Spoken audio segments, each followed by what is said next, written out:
Voices at the Window. A nobleman went hunting one autumn, and with him went a goodly train of huntsmen. All day long they hunted, and at the end of the day they had caught nothing. At last dark night overtook them. It had now grown bitterly cold, and the rain began to fall heavily. The nobleman was wet to the skin, and his teeth chattered. He rubbed his hands together and cried, "Oh, had we but a warm hut, and a white bed, and soft bread, and sour kvass!" Footnote: a sourish drink. End footnote. We should have naught to complain of, but would tell tales and feign fables till dawn of day. Immediately there shone a light in the depths of the forest. They hastened up to it, and lo, there was a hut. They entered, and on the table lay bread and a jug of kvass. And the hut was warm, and the bed therein was white, everything just as the nobleman had desired it. So they all entered after him, and said grace, and had supper, and laid them down to sleep.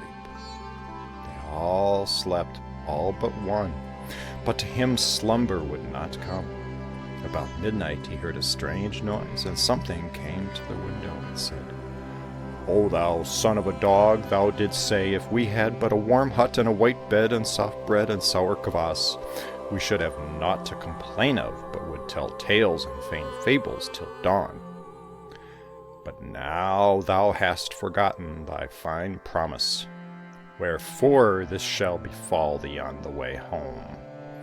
Thou shalt fall in with an apple tree full of apples, and thou shalt desire to taste of them. And when thou hast tasted thereof, thou shalt burst. And if any of these thy huntsmen hear this thing, and tell thee of it, that man shall become stone to the knee." All this that huntsman heard, and he thought, "Woe is me!" And about the second cock-crow something else came to the window, and said, "O thou son of a dog, thou didst say, if we had but a warm hut and a white bed and soft bread and sour kvass, we should have naught to complain of, but would tell tales and feign fables till dawn. But now thou hast forgotten thy fine promises, wherefore this shall befall thee on thy way home. Thou shalt come upon a spring by the roadside, a spring of pure water, and thou shalt desire to drink of it, and when thou hast drunk thereof, thou shalt burst. But if any of these thy huntsmen hear and tell thee of this thing, he shall become stone to the girdle." All this that huntsman heard, and he thought to himself, "Woe is me!" Again toward the third cock-crow he heard something else coming to the window, and it said, "O thou son of a dog, thou didst say, if only we had a warm hut and a white bed and soft bread and sour kvass, we should have naught to complain of, but would tell tales and feign fables till dawn. But now thou hast forgotten all thy fine promises, wherefore this shall befall thee on thy way home. Thou shalt come upon a feather bed in the highway. A longing for rest shall come over thee, and thou wilt lie down on it, and the moment thou liest down thereon, thou shalt burst. But if any of thy huntsmen hear this thing and tell it thee, he shall become stone up to the neck." All this that huntsman heard, and then he awoke his comrades and said, "It is time to depart." "Let us go then," said the nobleman.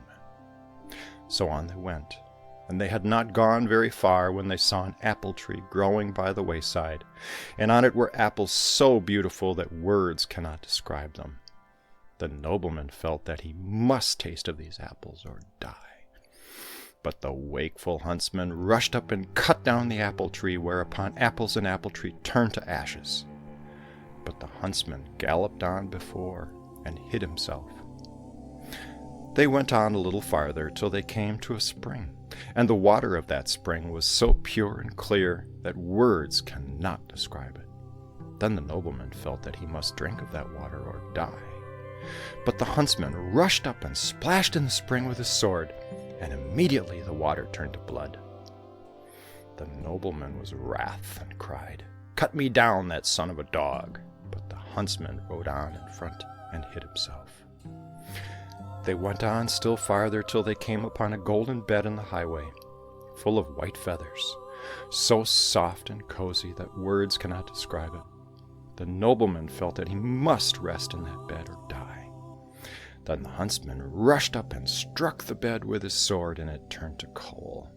But the nobleman was very wrath and cried, "Shoot me down, that son of a dog!" But the huntsman rode on before and hid himself. When they got home, the nobleman commanded them to bring the huntsman before him. "What hast thou done, thou son of Satan?" he cried. "I must needs slay thee." But the huntsman said, "My master, bid them bring hither into the courtyard an old mare fit for naught but the knacker."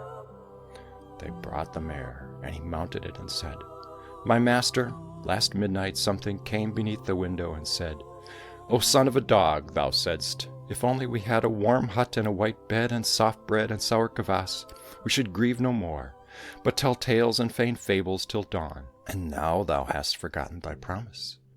Wherefore this shall befall thee on thy way home.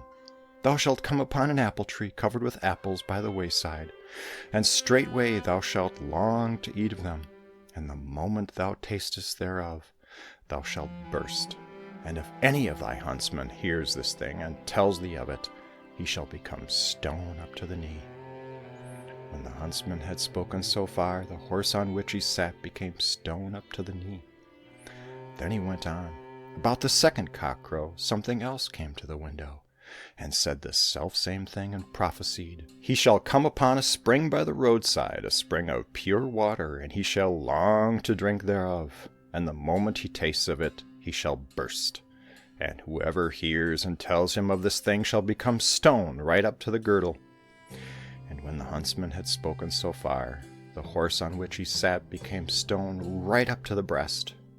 And he continued and said, About the third cockcrow something else came to the window and said the selfsame thing, and added, 'This shall befall thy lord on his way home. He shall come upon a white bed on the road, and he shall desire to rest upon it, and the moment he rests upon it, he shall burst. And whoever hears and tells him of this thing shall become stone right up to the neck.' And with these words he leaped from the horse, and the horse became stone right up to its neck.